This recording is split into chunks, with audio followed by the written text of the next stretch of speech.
स्वागत है सभी लोगों का अपनी पाठशाला में। पिछले 3-4 दिनों से थोड़ा शेड्यूल बहुत बिजी होने के कारण अपन मिल नहीं पाए, लेकिन आज शुरुआत करते हैं। हमने पिछले लेक्चर में बात करी थी डाइजेस्टिव सिस्टम के बारे में, पाचन तंत्र के बारे में।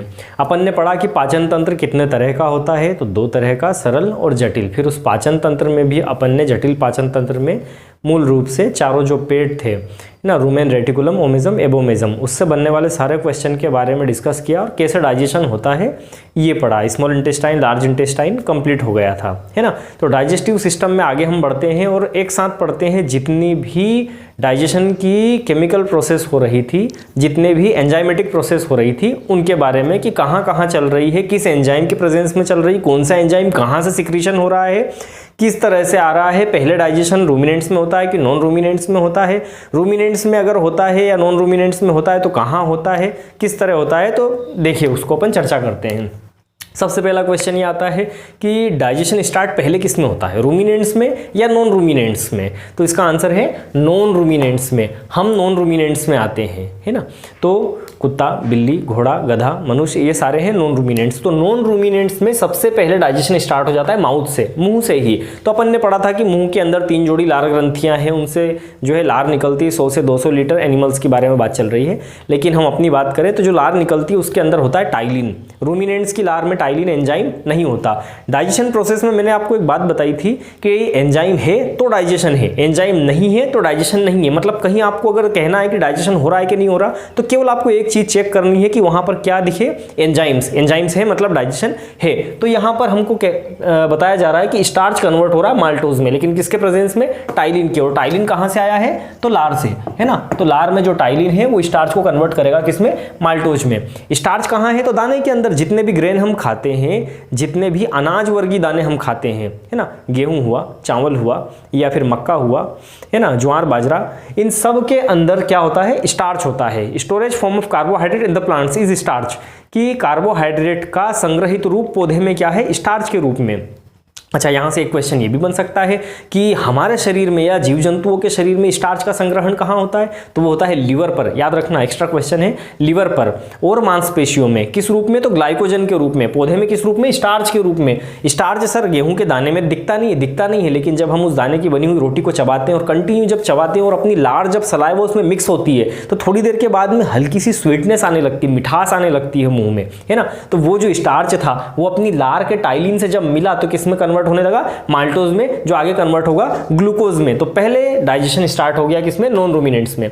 लेकिन हम यदि रूमिनेंट्स की बात करें तो रूमिनेंट्स में डाइजेशन कहां से शुरू होता है? एबोमेजम से। मैंने बताया था जब एबोमेजम आपको पढ़ाया था पिछली क्लास में कि starting site of digestion in ruminants की शुरुआती जो है जगह कौन सी है डाइजेशन की? तो वो एबोमेजम है। एबोमेजम में किस चीज का डाइजेशन होने वाला है आगे? तो प्रोटीन का। प्रोटीन किसका? प्रोटीन दूध का प्रोटीन, क्योंकि बछड़ा क्या पीता है? दूध पीता है। तो वो जो दूध पिया है बछड़े ने, उस दूध का पहले किया जाता है स्कंदन। स्कंदन करने के लिए जिम्मेवार होता है रेनिन। मैंने पिछली बार भी बताया था कि मार्केट में भी जैसे दूध से पनीर बनाते, पनीर मतलब प्रोटीन ही समझो दूध का। दूध से पनीर बनाने के लिए, प्रोटीन अलग करने के लिए उसमें रेनेट की गोलियां मिलाई जाती है। वैसे ही नेचुरली बछड़े के पेट में या कहें कि एबोमेजम में क्या सिक्रीशन हो रहा है, क्या स्राव हो रहा है? रेनिन का। तो वो रेनिन दूध का क्या करता है? स्कंदन। और जब स्कंदन होता है तो क्या अलग होता है दूध से? प्रोटीन। अब जो दूध से प्रोटीन अलग हुई है, उस प्रोटीन का डाइजेशन होगा पेप्टाइड के रूप में, है ना। प्रोटीन टूटेगा पेप्टाइड के रूप में, और प्रोटीन को पेप्टाइड में तोड़ने के लिए जिम्मेवार कौन है? पेप्सिन। लेकिन एक बात याद रखना कि प्रोटियोलिटिक एंजाइम्स, प्रोटीन का डाइजेशन करने वाले एंजाइम्स कभी भी अपनी एक्चुअल फॉर्म में नहीं आते, वास्तविक अवस्था में नहीं आते, समझना, कच्ची अवस्था में आते हैं। इस तरह समझो उसको, और उसको अपन कहते हैं प्रो एंजाइम।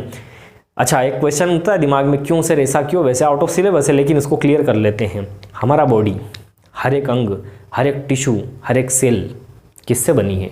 प्रोटीन से। और मान लो कि जिस अंग या जिस ग्रंथि से स्त्राव हो रहा है, वो ग्रंथि भी किसकी बनी है? प्रोटीन से। सोचो कि प्रोटीन का डाइजेशन करने वाला एंजाइम उस ग्रंथि के अंदर है, तो उस ग्रंथि को डाइजेस्ट कर देगा, उसको ही गला देगा, है ना। तो इसलिए सिक्रीशन होता है प्रो एंजाइम के फॉर्म में, और जहां ये सिक्रीट होके जाएगा वहां ये एंजाइम में कन्वर्ट होता है ना। तो उसके डिटेल में हम नहीं जाते हैं, केवल इतना समझिए कि प्रोटीन को पेप्टाइड में तोड़ना पेप्सिन का काम। पर पेप्सिन अपनी एक्चुअल फॉर्म में नहीं आया, ये आता है पेप्सिनोजिन के रूप में, प्रो एंजाइम पेप्सिनोजिन के रूप में। और ये प्रो एंजाइम पेप्सिनोजिन बदलेगा पेप्सिन में, तब जाके प्रोटीन का डाइजेशन होगा। लेकिन पेप्सिन में बदलने के लिए जिम्मेवार कौन है? HCl।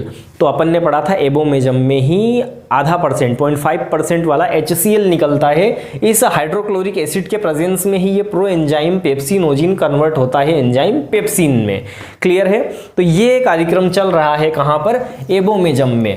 इससे आगे बढ़ता है छोटी आंत में। यहाँ डाइजेशन की शुरुआत हुई है, कंप्लीट डाइजेशन नहीं हुआ है, ये ध्यान रखिए। तो कंप्लीट डाइजेशन कहाँ होता है? छोटी आंत में। छोटी आंत में भी कहाँ? उसके प्रथम भाग डिओडिनम में, या उसी को कहते हैं ग्रहिणी। तो डिओडिनम या ग्रहिणी के अंदर 3 तरह के पाचक रस आते हैं, अग्नाशय रस, पित्ताशय रस और आंत्रीय रस। अग्नाशय रस, और अग्नाशय रस का स्त्राव कहाँ से होता है? अग्नाशय से, पेनक्रियास से, पेनक्रियाटिक जूस। और अग्नाशय रस में ही सबसे ज्यादा एंजाइम्स होते हैं। कौन कौन से? अमाइलेज, लाइपेज, ट्रिप्सिन और कार्बोक्सी पेप्टाइडेज। यहाँ इनमें से प्रोटीन का डाइजेशन करने वाला कौन है? ट्रिप्सिन। केवल प्रोटीन की इसलिए बात करी क्योंकि प्रोटीन का डाइजेशन करने वाला एंजाइम कभी भी अपनी वास्तविक अवस्था में नहीं आता। जैसे पेप्सिन था पहले, वो पेप्सिनोजिन में आया था, वैसे ही ट्रिप्सिन है, वो ट्रिप्सिनोजिन के फॉर्म में आएगा, प्रो एंजाइम ट्रिप्सिनोजिन। और ये बदलेगा ट्रिप्सिन में। प्रो एंजाइम बदल गया एंजाइम में, किसकी उपस्थिति में? इंट्रोकाइनेज एंजाइम की उपस्थिति में। इंट्रोकाइनेज एंजाइम कहां से आया? तो ये रहा इंट्रोकाइनेज एंजाइम, जो कि आया है आंतरीय रस से। आंतरीय रस का स्त्राव किसने किया? ब्रूनर्स ग्लैंड ने, ब्रूनर की ग्रंथि ने, जो कि कहां होती है? खुद आंत के अंदर। तो समझिए ये 3 तरह के स्त्राव है। डिओडिनम, छोटी आंत के अंदर 3 तरह के स्त्राव आ रहे हैं। एक तो खुद आंत के अंदर ग्रंथि बैठी, जिसको कहा ब्रूनर की ग्रंथि, ब्रूनर्स ग्लैंड का सीक्रेशन, जिसमें क्या है? इंट्रोकाइनेज एंजाइम। दूसरा, एक नली आ रही है निकल के लीवर से, जो कि लेके आ रही है पित्ताशय रस, बाइल जूस, है ना।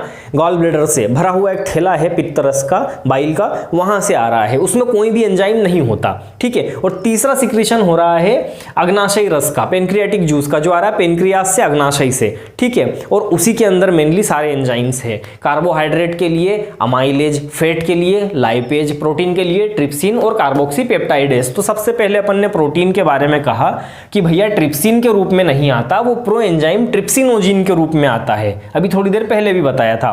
तो प्रो एंजाइम ट्रिप्सिनोजिन बदलेगा ट्रिप्सिन में, किसकी उपस्थिति में? इंट्रोकाइनेज। इंट्रोकाइनेज कहां पर है? आंतरीय रस से आया है। कहां पर है ये? आंत के प्रथम भाग डिओडिनम में। मतलब डिओडिनम में पहले से ही वेट कौन कर रहा है?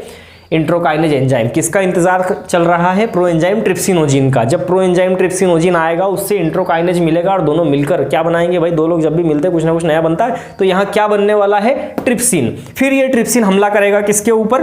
प्रोटीन के ऊपर। और प्रोटीन को तोड़ेगा किसमें? पेप्टाइड में। तो सर पेप्टाइड तो पहले भी टूटे थे, प्रोटीन से टूट तो चुके हैं पहले, अब वापस कैसे? तो भैया पहले था मिल्क का, दूध का, और अब जो भी वो चीजें खा रहा है ना, मिल्क के अलावा सारी चीजें, उनका जो प्रोटीन है वो ट्रिप्सिन तोड़ेगा पेप्टाइड में। तो सर पेप्टाइड तो इकट्ठे हो गए, वहां वाले भी यहां वाले भी, वो दोनों जगह के पेप्टाइड अब तोड़े जाएंगे अमीनो एसिड में। किसके प्रेजेंस में? कार्बोक्सी पेप्टाइडेज के। कार्बोक्सी पेप्टाइडेज भी कहां से आया है? अग्नाशय रस से। तो पेप्टाइड टूट गए अमीनो एसिड में। अब सारे अमीनो एसिड को एब्जॉर्ब कर लेगी कौन? विलाई। फिंगर लाइक प्रोजेक्शंस कहां प्रेजेंट थी? डिओडिनम में, है ना, स्मॉल इंटेस्टाइन में। तो उसका काम क्या है? अवशोषण करना। तो अवशोषण हो जाएगा विलाई द्वारा अमीनो अम्ल का। तो ऐसा समझो कि प्रोटीन टूट के आखिरी में बना रहा है क्या? अमीनो अम्ल। उनको अवशोषण किया जा रहा है, या कहें कि अमीनो अम्ल जुड़ करके क्या बनाते हैं? प्रोटीन। क्लियर है? तो ये बात और हम आगे पढ़ेंगे। वैसे केमिस्ट्री में आप लोगों ने पढ़ रखा है essential and non essential amino acids, है ना, आवश्यक और अनावश्यक दोनों तरह के। ठीक है, फिर आगे हम आते हैं स्टार्च के बारे में, कार्बोहाइड्रेट के बारे में बात करते हैं। तो कार्बोहाइड्रेट या स्टार्च जो है वो कन्वर्ट होगा माल्टोज में। किसके प्रेजेंस में? अमाइलेज के। और अमाइलेज एंजाइम भी कहां से आया है? तो अग्नाशय रस से, है ना। और तीसरा है वसा या फैट या लिपिड, और वसा टूटेगा वसी अम्ल में। और वसी अम्ल किसकी प्रेजेंस में टूटेंगे? लाइपेज एंजाइम के प्रेजेंस में। तो लाइपेज भी कहां से आया हुआ है? अग्नाशय रस से। मतलब सारे एंजाइम सर अग्नाशय रस से आए हैं क्या? तो लगभग सारे एंजाइम जो है वो अग्नाशय रस से आए हैं। इंट्रोकाइनेज कहां से आया? केवल आंतरीय रस से। और आंतरीय रस का स्त्राव करती है ब्रूनर की ग्रंथि या ब्रूनर्स ग्लैंड। क्लियर है। तो इस तरह से चल रहा है डाइजेशन, कार्बोहाइड्रेट का भी हो गया, फैट का भी हो गया, प्रोटीन का भी हो गया, है ना। दो बातें हैं याद रखना। शुरुआत डाइजेशन की कहां से होती है, तो starting site of digestion is abomasum, लेकिन कंप्लीट डाइजेशन पूर्णतः पाचन कहां होता है, तो छोटी आंत के प्रथम भाग डिओडिनम में, है ना। पहले पाचन जो है रूमिनेंट्स में होता है कि नॉन रूमिनेंट्स में, तो नॉन रूमिनेंट्स में आरोमांथी जीवों में। कहां से, मुंह से। मुंह में क्या है, टाइलिन, किसके, केवल आरोमांथियों के, रोमांथियों के नहीं। तो ये हो गई सारी की सारी केमिकल प्रोसेस जो भी हो सकती थी। एंजाइमेटिक प्रोसेस जो अपन ने अभी अभी पढ़ी है, ये पूरा आपको याद रखना है। नहीं समझ में आया हो तो रिपीट करके सुनना, क्योंकि इस चीज़ में बड़ा कन्फ्यूजन होता है। सिंपल सी बात है, याद रखना है ना कि कौन सा एंजाइम कहाँ से निकल रहा है। अकेला एंट्रोकाइनेज आ रहा है खुद आंतरीय रस से, ब्रूनर की ग्रंथि से, है ना। आंत के अंदर आंतरीय रस, ग्रंथि कौन सी, ब्रूनर की ग्रंथि। बाकी सारे एंजाइम्स आ रहे हैं अग्नाशय रस से। ये लीवर का क्या काम है सर, लिख रखा है, कुछ बताया नहीं इसके बारे में। तो लीवर से भैया मैंने बताया कि इसके लीवर का जो स्त्राव है उसको पित्त रस कहते हैं, बाइल जूस कहते हैं, जो कि स्टोर होता है गॉल ब्लैडर में या पित्ताशय में, है ना। घोड़े में एब्सेंट होता है, याद रखना। तो पित्ताशय से निकला हुआ बाइल जूस का काम है फैट का डाइजेशन में हेल्प करना। सीधे सीधे डायरेक्टली तो ये डाइजेशन नहीं करता है क्योंकि इसमें कोई एंजाइम नहीं है, लेकिन डाइजेशन के लिए हेल्प करता है ना। इमल्सिफिकेशन ऑफ फैट, ये वर्क है इसका। उसको इमल्सिफाई करना, या उसको इमल्सिफिकेशन को क्या बोलेंगे, ठीक है, जब लीवर आएगा तो बताऊंगा, है ना। अभी याद नहीं आ रहा है मुझे। तो अगला जो है अपना टॉपिक वो लीवर और पेनक्रियाज ही है। इन दोनों के बारे में हम अगले लेक्चर में डिस्कस करते हैं। आज इतना ही, थोड़ा सा समय का अभाव है, लेकिन आना ज़रूरी था क्योंकि पिछले 3-4 दिनों से नहीं आ रहा था। कुछ लोग बोल रहे थे क्या सर अब आप लेक्चर नहीं बनाएंगे क्या, बनाऊंगा भैया। कई सारे लोग बोल रहे हैं फीडिंग वाले चैप्टर में ज़्यादा प्रॉब्लम क्रिएट हो रही है सर। तो फर्स्ट चैप्टर जो है अपने, अगला जो टॉपिक रहेगा वो रहेगा रिप्रोडक्टिव सिस्टम, है ना, और मिल्क सिक्रेशन सिस्टम। तो जनन तंत्र और दुग्ध क्षरण तंत्र के बाद में अपन सीधे 4th चैप्टर पे आएंगे, फीडिंग वाले चैप्टर पे, क्योंकि उसमें से क्वेश्चंस भी ज़्यादा आते हैं और कन्फ्यूज़न भी बहुत ज़्यादा है उसमें। तो उससे रिलेटेड जो भी आपको पूछना है वो चैप्टर जब चल रहा होगा तब उस पर डिस्कस करेंगे। कई सारे लोग कह रहे हैं सर लाइव क्यों नहीं आ रहे हो, तो भैया मैंने पहले भी बताया है ना, सब्सक्राइबर जो है जब तक 1000 नहीं हो जाते तब तक लाइव नहीं आ सकते हैं। और ठीक है, वो तो आपके हाथ में है सब्सक्राइबर बढ़ाना, तो है ना। तो आज इतना ही काफ़ी है। अच्छा, कई सारे लोग बोल रहे हैं कि सर पीएटी नहीं होगी, पीएटी नहीं होगी। तो भैया मैं कई बार बोल चुका हूँ पीएटी होगी। कैलेंडर देखो व्यापम का, वहाँ 15-16 सितंबर डला हुआ है, मतलब पीएटी होगी, है ना। कई सारे लोग बोल रहे हैं कि सर प्राइवेट कॉलेजेस जो हैं उनकी सीट फुल हो जाएगी, पीएटी में सिलेक्शन नहीं हुआ तो ना इधर के रहेंगे ना उधर के रहेंगे। तो प्राइवेट की सीट फुल नहीं हो रही है, मत घबराओ, है ना। आईटीएम यूनिवर्सिटी और भीमराव अंबेडकर, इस टाइप के जो एफिलिएशन वाले कॉलेज हैं उनकी ज़रूर फुल हो सकती है। बाकी जो दूसरे हैं प्राइवेट कॉलेज यूनिवर्सिटी, उनमें परेशान मत हो, इजीली हो जाएगा, है ना। तो बढ़िया तैयारी करो। Crop animal biology scoring subject है, इन पे ज़्यादा फोकस करो, बार बार इनको रिवाइज करो। कुछ नया नहीं पढ़ना है, जितना हमको याद है, जितना पढ़ा हुआ है उसी को याद रखना है बस, है ना। तो क्रॉप एनिमल बायोलॉजी ये तीनों मिलके ही आपके जो हैं 125 नंबर के सब्जेक्ट हैं, और इसमें आप अच्छा खासा स्कोर कर सकते हो, 100+ स्कोर कर सकते हो, है ना। तो इन पे आप ज़्यादा फोकस करिए। बाकी जो 3 सब्जेक्ट हैं वो जितना आपको याद है उतना आप पढ़िए, उसमें कुछ नया पढ़ने की कोशिश मत कीजिए, ठीक है। आज के लिए इतना ही काफ़ी है ना। बेस्ट ऑफ लक सभी लोगों को, थैंक यू।